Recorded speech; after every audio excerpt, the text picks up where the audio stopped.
Bangkai gajah takkan boleh ditutup dengan nyiru. Bekas Ketua Audit Negara Tan Sri Madinah Mohamad berkata beliau dan Tan Sri Amrin sangat bimbang terhadap dakwaan berkaitan laporan audit One Malaysia Development Berhad, 1MDB yang dibincangkan secara meluas di seluruh dunia tetapi dirahsiakan di negara ini. Dengan laporan Ketua Audit dalam simpanan saya dan isu mengenai 1MDB yang kami maklum, kami semua dalam kerajaan perlu berhati-hati berhubung isu itu dan kami lebih suka tidak menyebut atau bercakap mengenainya.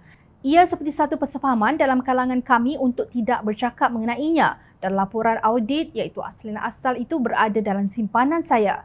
Saya bertanya kepadanya apa yang ada dalam laporan itu, sama ada beliau boleh memberitahu saya terutamanya mengenai Perdana Menteri dan pelibatan dalam 1MDB. Itulah cara saya membangkitkan perkara itu. Saya ingin mendengar daripadanya memandangkan beliau menjalankan audit 1MDB tetapi beliau keberatan dan berkata beliau tidak boleh mengesahkan dan saya membiarkannya begitu sahaja. Kata Madinah dipetik bernama. Madinah, saksi pendakwaan ke-12 itu berkata demikian ketika disoal balas peguam bela Tan Sri Muhammad Syafiee Abdullah dalam pembicaraan kes yang dihadapi bekas Perdana Menteri Najib Razak dan bekas Ketua Pegawai Eksekutif 1MDB Arul Kanda Kandasamy atas dakwaan meminda laporan akhir audit 1MDB.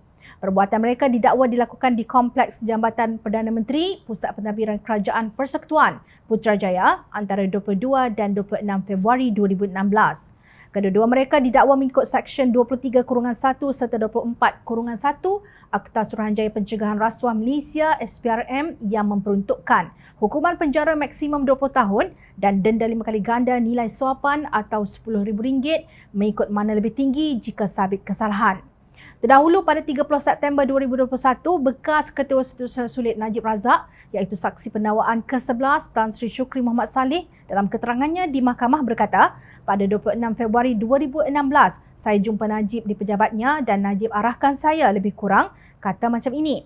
Shukri, anda beritahu audit agar isu sensitif dan tak relevan seperti Jolo dalam 1MDB tak dimasukkan dalam laporan.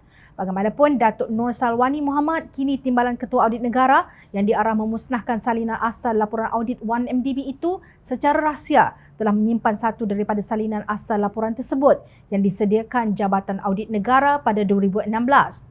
Madinah menafikan bahawa beliau berdiam diri kerana melindungi jawatannya yang disandangnya semasa pentadbiran Najib. Kata Syafiee, anda tidak bersemuka dengan Najib kerana anda menyedari beliau akan relevan dengan tempoh anda sebagai Ketua Audit Negara. Anda mendapatnya daripadanya. Anda tidak membangkitkannya untuk melindungi jawatan anda. Madinah menjawab tidak. Syafiee terus menggasak Madinah bahawa beliau pergi berjumpa Perdana Menteri Tun Dr. Mahathir pada 2018 kerana menyedari semua disingkirkan daripada jawatan berikutan kemenangan Pakatan Harapan. Anda mahu melindungi jawatan anda dan menjadi seorang lagi Datuk Nur Salwani Mohamad untuk memihak kepada PM ketika itu, kata Syafiee. Madinah menjawab, saya tidak setuju. Walaupun kerajaan Pakatan Harapan berjaya ditumbangkan oleh gerombolan tebuk atap yang terdiri daripada Bersatu, PAS, UMNO, GPS, PBS dan STAR, namun bangkai gajah tidak boleh ditutup dengan nyiru.